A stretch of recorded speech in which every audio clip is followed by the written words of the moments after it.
Welcome to the Irish Pagan School podcast. Your hosts are authors and co-founders of the Irish Pagan School here in County Waterford, Ireland, Laura O'Brien and Jon O'Sullivan. Fáilte. Is it possible to speak on behalf of a deity? Well, Deity agus Fáilte. Hi, hello and welcome. Jon O'Sullivan from the Irish Pagan School. And this is a cast with includes a bit of a perspective, which I really, really hope lands with the right people. Because, yeah, the answer, not hard to say, it is possible to speak for a deity. But those practices are what's referred to as evocation, which is a ritual set up and designed in order to embody or imbue the deity within a particular set ritual moment, at which point the moment ends and any healthy practice of ritual processes closes off and then ends with a releasing or letting go of it. So the follow-up question is, do I speak for the Dagda? No, I don't. I'm not the Dagda. I don't speak for the Dagda. I tell stories about the Dagda. I express information from my own personal perspective about my views of the Dagda or my relationship with the Dagda. But have I ever turned around or told anyone specifically that, the Dagda this or the Dagda that, or no, absolutely not. Have people asked me what the Dagda would say about a particular circumstance or situation, or what the Dagda's view on the relationship with something is, or the Dagda's view of their practices? Yes, people have come and sought that kind of counseling with me. There's a spiritual consultation service on the Irish Pagan School for exactly that purpose. Do I pursue people to tell them or give them information from the Dagda? Absolutely fucking not.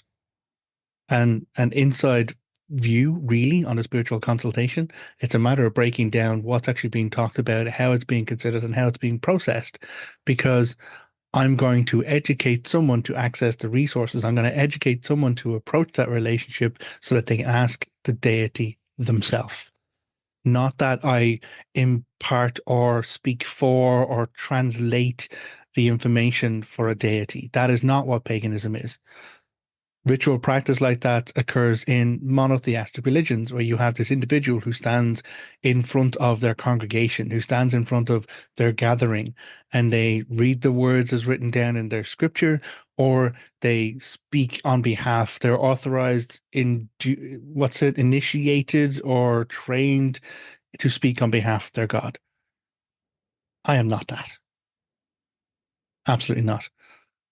People have referred to me as a priest, but my work, the only area that I accept priestly work or Dagda priest stuff, is the sacerdotal, which is the community care elements of it. Sorry, the pastoral, which is the community care kind of stuff. That's the work I do. Sacerdotal is the deeper hidden mysteries of ritual, etc. I don't do that because I'm still figuring that stuff out for me. And by fuck am I going to include or bring in or initiate people into some practice that I don't have a full understanding of myself? Because that's bad spiritual behavior. Speaking of bad spiritual behavior, there's a video I did about a year ago, and it seems to be coming around again. This practice and this circumstance, or some more people are being exposed to this mentality, uh, which is causing another kerfuffle. Well, it's okay. Kerfuffle is too gentle a word. It's causing a problem. And I will say here what I would say to anyone else who's experiencing the voice of their God and telling them to go and tell people this information. And if I were to do that myself, if I were to start chasing around and speaking on behalf of the Dagda, my word is the Dagda word, I would expect someone to turn around and say, Jon, are you okay? Jon, do you need to consult? Do you need to go and have a counseling session? Do you need to speak to someone about mental health? Because my spiritual practice is part of my being, absolutely. But my view and my experiences with my deity are mine. I don't tell anyone that you have to do it this way. I don't tell anyone that you have to do it this way. It's Jon's Dag the way or the highway. No. Polytheism is a belief in multiple deities. There are many ways to explore a belief in multiple deities. There are many ways to explore a practice of belief in deities, from offerings to sacrifice to work to pastoral care or sacerdotal studies. There are many different ways to express one's spirituality in an active or in a passive way across a whole pantheon of gods, because that's paganism.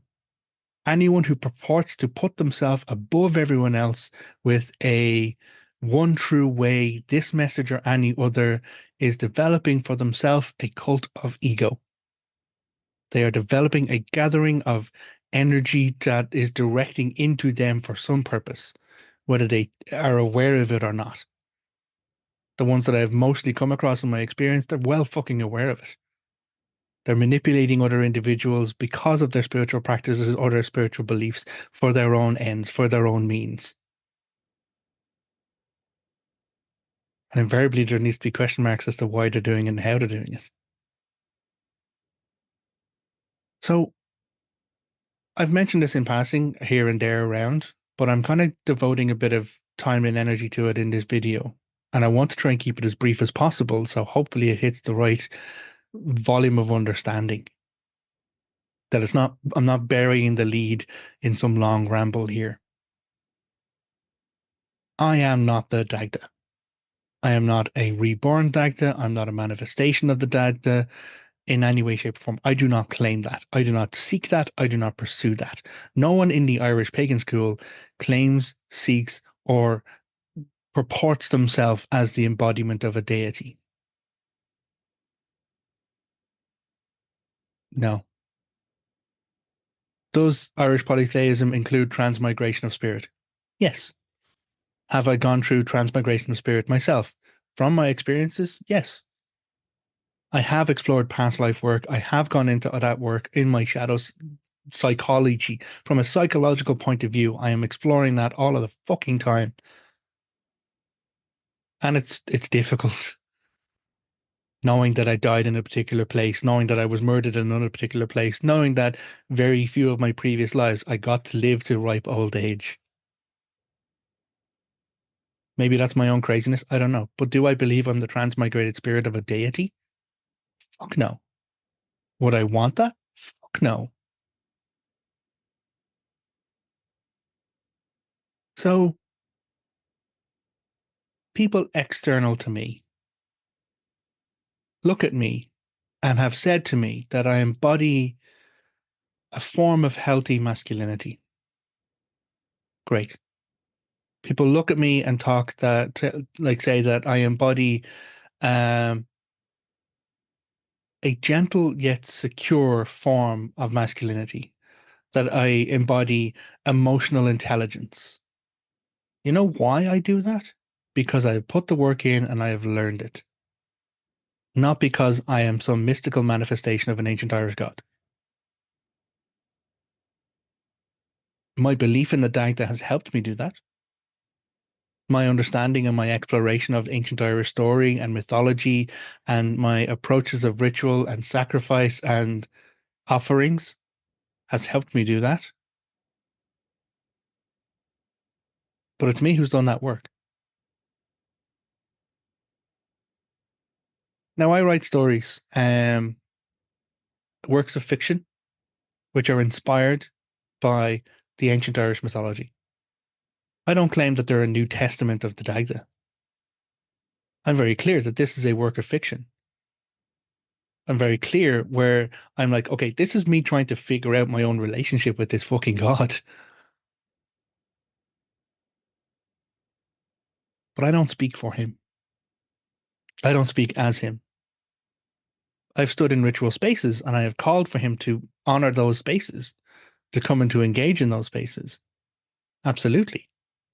I've had personal spiritual experiences involving him on a regular enough basis. Absolutely. Do I judge other people's personal spiritual relationships by my own standards? Fuck no. Do I judge other people's spiritual progress or spiritual growth and their interactions with the Dagda by some esoteric standard that the Dagda has told me about and me only? Fuck no. Do I chase after other people who are exploring a relationship with the Dagda and tell them that they're doing it right, doing it wrong, need to do this, need to do that? Fuck no. Am I there for them in whatever capacity I can be when they come and ask me a question? Abso-fucking-lutely yes. Now I'm using like expletives here. This is emphasis. This is Irish emphasis. So you can understand that I'm being serious and impassioned about it. Not causing offense by using those words. Which is a form of tone policing, but that's a conversation for another time. It scares me. It scares me. But you'll notice I'm not mentioning any names. I'm not pointing to any particular people. I'm not coming for people and being like, oh, the X person, Y person, or whatever, because I don't have a problem with the person. I have a problem with the behavior. I pity the person. I feel very strongly for these people that they are out of balance in their circumstances, that, you know, their physical needs, mental needs, emotional needs, their health, some aspect of them is out of balance to think that they are the manifested voice of a deity.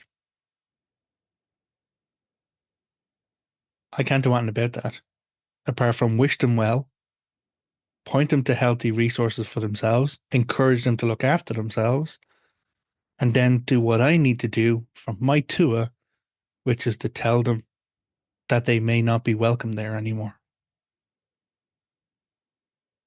Because it's not about them, it's about every person behind me.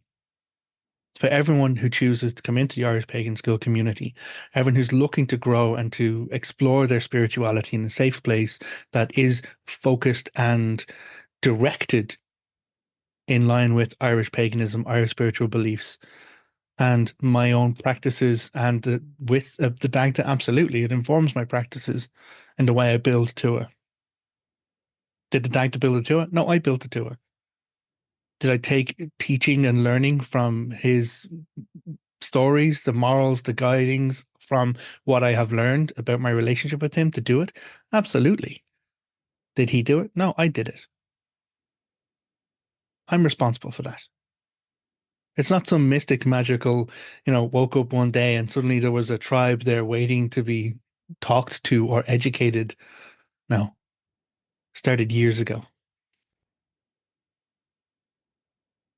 And so everyone who comes to our tribe and to our Tua, I have to look after them. Sorry, no, I don't have to do shit. I don't have to do anything. I choose to. It is my choice to care for my tribe. It is my choice, my joy, and my vocation to get real information out there, to combat the misinformation, to stand up against hate, toxicity, racism, sexism, all of the horror shit that goes on. It is my choice and my honor to stand before the harm that is directed towards my people and tell them, stand behind me and I will look after you. Or stand with me in my tribe amongst the people who I have said are moderators or healthy examples that I can advocate for. If I'm physically not there in that space, who can you look to? Well, anyone who's a moderator. Because I don't just pick people at fucking random.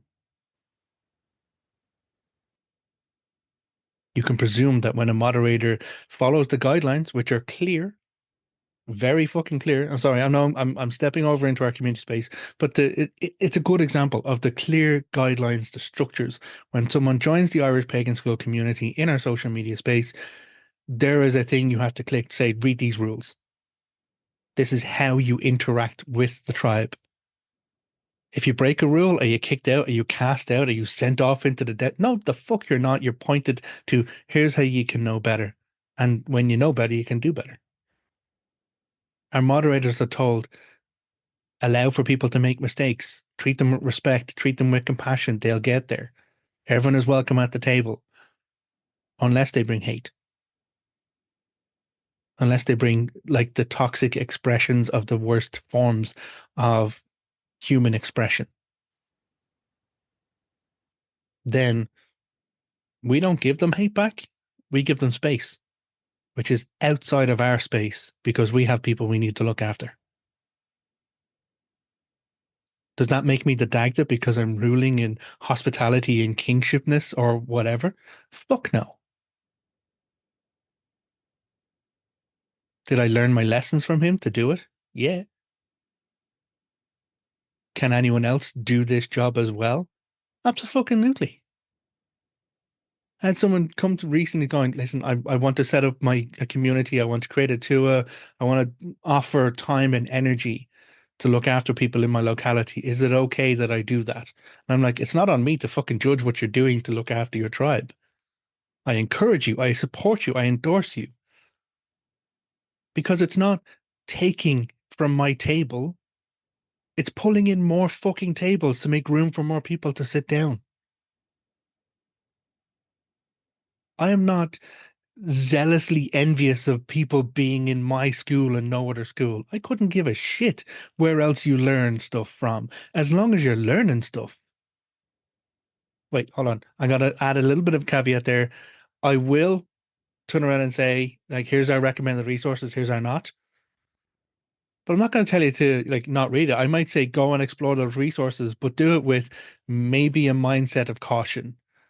You know, maybe you might want to be aware that certain of these resources are based on an older time frame or based on like sexist methodology or appropriated cultural information. I'm not going to ban you from ever going near any of that stuff because I can't. I don't have that authority. You have that authority. It's called personal sovereignty and agency. Every single one of you fucking has it.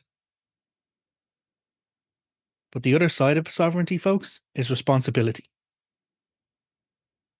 And there's a big drive with people seeking personal sovereignty. I support that every single fucking way it comes.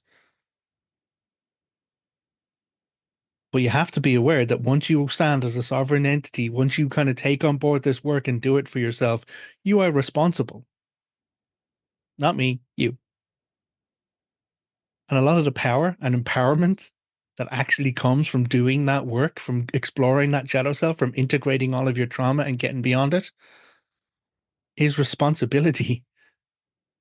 We're now capable of taking responsible steps. We're able to take and demand people respect us, respect our boundaries, because we're responsible for maintaining those boundaries. I don't expect people to try and say, "Oh no, you have to respect my boundaries and like you have to respect my sovereignty," without me putting in the effort of telling them where that is. I take personal responsibility for the standards I set for my community. I take personal responsibility for the moderators I choose for my community. And if there's a problem with any of the moderators, it comes to me. It's my judgment. Is it the Dagda judgment? No. Do I learn the lessons of kingly judgment from reading all of the information about the Dagda? Yes. Do I claim to do kingly judgment all of the time? I wish, because I'm still learning too.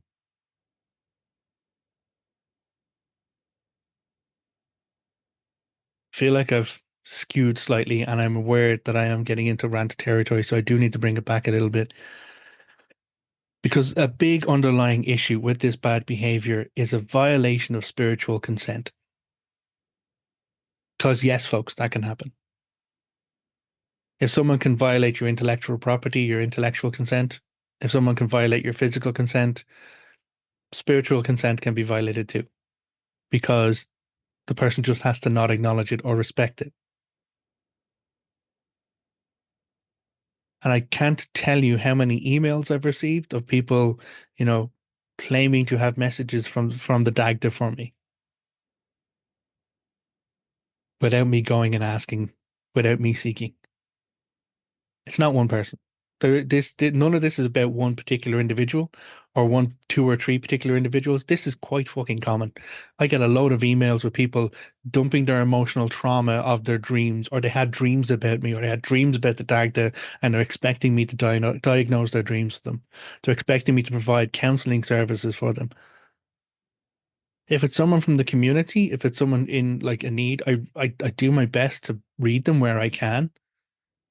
But I can't tell you how many emails I've received, and it's like, "Oh, I had this dream the other week," and it is just a pure explosion of the person's own stuff, which has zero relevance to me, or even a question about the Dagda or a question about the teaching. Do I hate them for it? No. Is it bad spiritual behavior? Yeah, because I didn't consent to that. Can I do anything to help them? I'll try. Where I have the bandwidth to do it, I can. I do try because I won't see anyone stuck. But that's, again, pastoral care, pastoral duties that I try and offer and try and assist people with. But every single time it costs me. And so many times it's unsolicited. I haven't asked for it. There's a consultation service there. Absolutely. If you have a serious question, if you need help exploring something that happened to you in a guided journey, if you need insight into, well, what is another perspective on this moment I have learned from the teaching? If the resources aren't freely available in all of these platforms here, if you can't find a video on it and you need a personal response from me, I have an option to do that. Does it have a cost? Yes, it does, because it honors the time and the effort of that exchange. I'm not looking to make a book off anyone's like trauma. Absolutely not. But am I here to spend all of my hours every day giving personal one-on-one tutelage? I can't. I would fucking love to, but I can't. People have asked for it. And I actually did my first mentor session, my first mentor group. I had a number of people in the fireside circle at the Irish Pagan School. And every month I sat down with those people to explore Dagda-centric conversations. And they've asked for it again. So I will be doing that again. That's as close to one-on-one responses as I can get outside of a spiritual consultation, which is an email. You send me an email, you get a response by email. Because I'm not a licensed therapist. I'm not a counselor. Could I be good at that? I don't know. Do I feel that's my calling? No, it's not.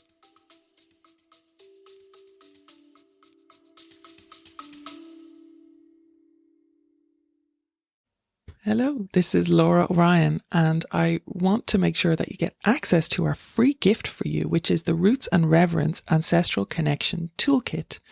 So this is a 5-day guided exploration, which will be delivered to you free over email series, and it's as enlightening as it is grounding. It's designed for anyone who feels a kinship with Irish paganism, whether you carry Ireland in your blood, your heart, or the soul memories of lifetime past. There is no cost, only the promise of authentic connection to Ireland, as ever from us. So go to irishpagan.school/roots, that's ROOTS, to get your ancestral connection toolkit. And again, it's all free, delivered free over 5 days. There's resources, there's exercises, there's connection, there's all sorts of cool stuff. So I hope you enjoy that. It is our free gift to you for being a valued podcast member. So back to the episode.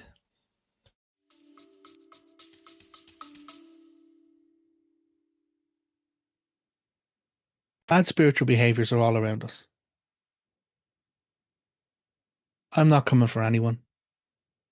I'm not, I said, in most cases, I'm saddened that that's what's actually happening. What I'm coming for is those bad behaviors.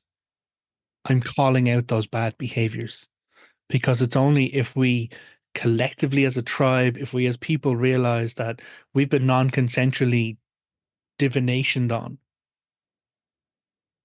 we've been non-consensually dream dumped at, where is my agency in that? Where is my sovereignty? If someone comes thinking that they can just tell me a message from the Dagda, or tell Laura a message from the Morrigan, or come and talk to me about, like, how Monanan is pissed at me for some reason. Do you think my altar spaces here are empty? Do you think I don't visit and sit with my gods on a regular basis? You think I'm not open to the Dagda talking to me all the fucking time? Fucker has my direct dial. Fucker has me on speed dial, folks. I don't even get a "Hey, how's it going" message. I just get straight into the business. He doesn't send me a "Hi, how are you doing today?" He's like, "I need you to do X, Y, and Z," because I work for him. Do you think he's going to pass someone else a secret note to come back and tell me about it if he's not going to actually express that to me directly? Could I be completely wrong in that too? Absolutely. Do I seek Dagda insight from other people? I wish there were people I could. Do I seek spiritual insight and spiritual, like, assessments, or double checking my spiritual self with other people? Absolutely. Do I expect other people to chase up on my spiritual business and inform me about my spiritual business? No.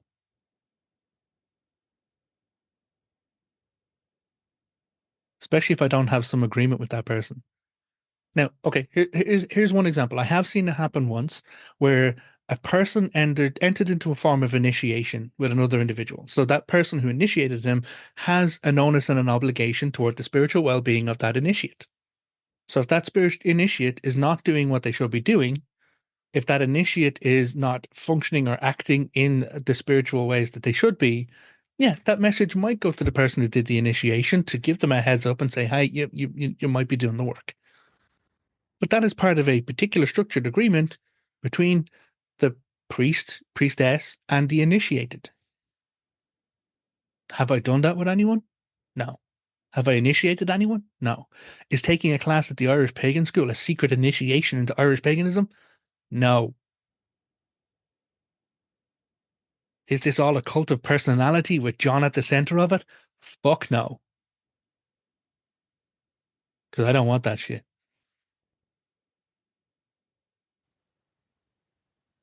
Is this an education body who is designed to signpost people towards native resources, to signpost people towards good resources that can be stood over and recommended, either for their scholarly nature, their information, or for their practices as a person, because you can't separate the art from the artist. You can't separate the practice from the person who designed it. Oh, well, no, it's a really, really good book. The person who wrote it, a little bit rapey, but it's a really, really good book. I'm sorry. No. All of your favorites are problematic. It's true. Maybe me as well. Not that I know of. But if someone comes to me with a problem, I will sit the fuck down and try and do my best to listen to it and to hear it out. And if I have a problem with someone, they will know about it directly. I don't do, like, games of telephone whispers or, oblique sideline stuff. If I have a problem with a person, they'll know I have a problem. They'll know they have stepped across a line, they have crossed over a boundary, they have entered into a place of inhospitality. Guess how many people have had to do that to? It's not as many as you think.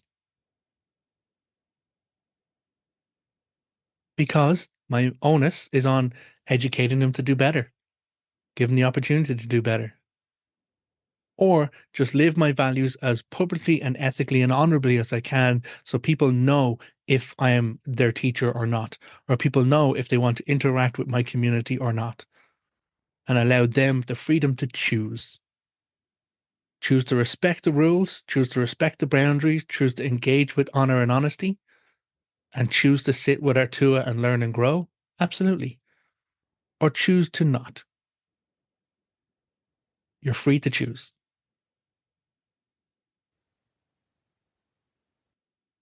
So I might link that other video to bad spiritual behaviors.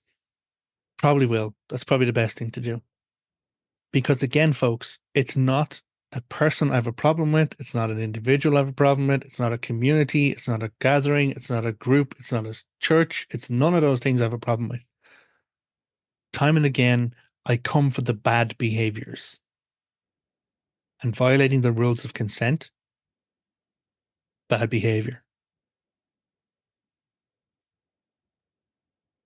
And that's what it is. Think about it that way. Think of it from the point of view of energetic and spiritual consent. The same thing applies with blessings. I've had someone spray holy water on me thinking they're doing me a fucking favor. I was standing out at a protest. It was during the abortion rights, the repeal of the Eighth Amendment. Like abortion rights is the wrong way. It's the protests that were going on around the referendum to appeal the Eighth Amendment. The Eighth Amendment was about the rights to choose, the person having a right to choose in Ireland. And so there were these groups going around, horrible fundamental Christians with terrible iconography. And so myself, Laura, and our youngest took a full scale tricolor that I have. It's actually over there that I got from my dad. I put it on two lengths of like pole, and we went out and unrolled the tricolor and put it in front of their banners. I just literally stood in front of them. I didn't address them. I didn't get into fights with them. I wasn't there for that. I was there to protect people driving past from seeing horrific images on their like large printed out banners. I wasn't there for scraps. I wasn't there for fights. My view, my perspective, my and Laura was on think about anyone else who might be traumatized by what these people are trying to throw at them. Because that wasn't care for a tribe or a community. And so we're standing there and I get a spritz on the back of my neck. I'm like, what the fuck was that? I ignore it. I then look over and I see a person with multiple crucifixes around their neck, whole lot of holy medals in their hat, and they have a spray bottle and they spritz Laura as well. And Laura's like, what the fuck is that? I was like, he starts praying at us. That it's holy water, he's praying at us. Now we've already called the guards because it's civil disturbance matter. The guards turn up and she begins to take a statement, and I'm like, this is what's happened. And while I'm having a conversation with this guard, this individual comes over and sprays the guard. Straight away, the guard steps back, reaches for her baton, and is like, what is in that bottle and what are you doing? Because it's a serious fucking matter of assault. And I was like, holy shit, I never actually thought about it that way. And he's like, oh no, no, it's holy water. It's holy water. And she's like, I don't know if that's holy water or not. And you've just sprayed something on me without my consent. Now I need you to stand over there because I'm going to finish my conversation and then I'm going to come to talk to you about assault. Holy fuck. Again, it was a terrible thing to experience, but I have a story here that has a lesson on it. And the lesson is consent. And you might think, oh, well, no, I'm just sending goodwill. I'm sending blessings. I'm sending good vibes. I used to do the same. I would think, oh, well, like, blessings on you or whatever. Like that's a good thing to do. That's a healthy thing to do. Until I had that realization, it was like, oh shit, if someone didn't ask me for a blessing, then I'm non-consensually blessing them. I'm forcing my energetic intent and will on that individual. Regardless of the how altruistic that might be, or how like offering, oh well, no, I'm it's the best. I want the best for them. I'm up energy. I'm positive here. I'm not cursing someone. And now I don't mean cussing with bad words. I mean actually full on cursing. Even cursing in the Irish tradition had to be done with consent or at least acknowledgement. Cursing done in private rarely had an effect. A formal cursing, you'd have to let the person know they were going to be cursed. You'd perform the curse right there in front of multiple witnesses so everyone would know that that curse has had an effect. Doesn't happen behind closed doors in the Irish tradition. But even wishing like blessings on someone, I stopped doing it. I won't bless someone unless they ask for it. Because who am I to force a spiritual energetic signature into a matter? But if someone comes and seeks, if someone comes and asks, honored to, delighted to. Some friends in the tour have asked me to perform their wedding for them. I am full of nerves, yes, because it's going to be my first, but I'm full of joy. I am fucking honored to be a celebrant for these people.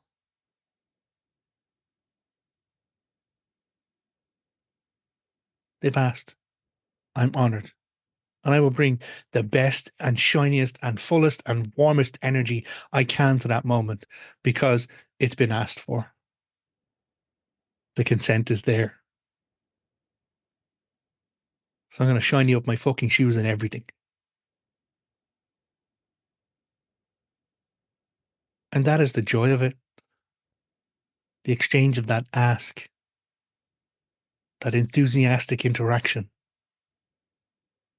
as opposed to throwing a blessing at someone who isn't looking for it, isn't seeking it, isn't asking it, or throwing divine messages or divination readings or whatever.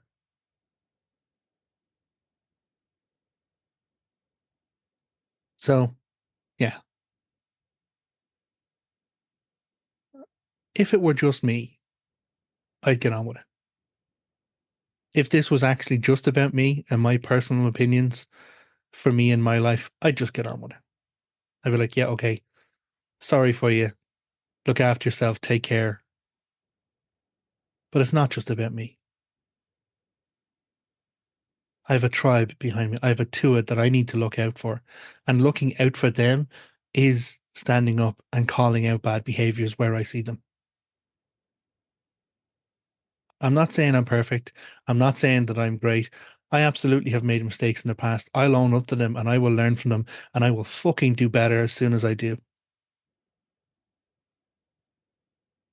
But my duty of care to my tuat involves pointing out where bad behaviors exist and saying, you might not be aware, but that's actually toxic as fuck. You might not be aware, but that's actually bad spiritual practice.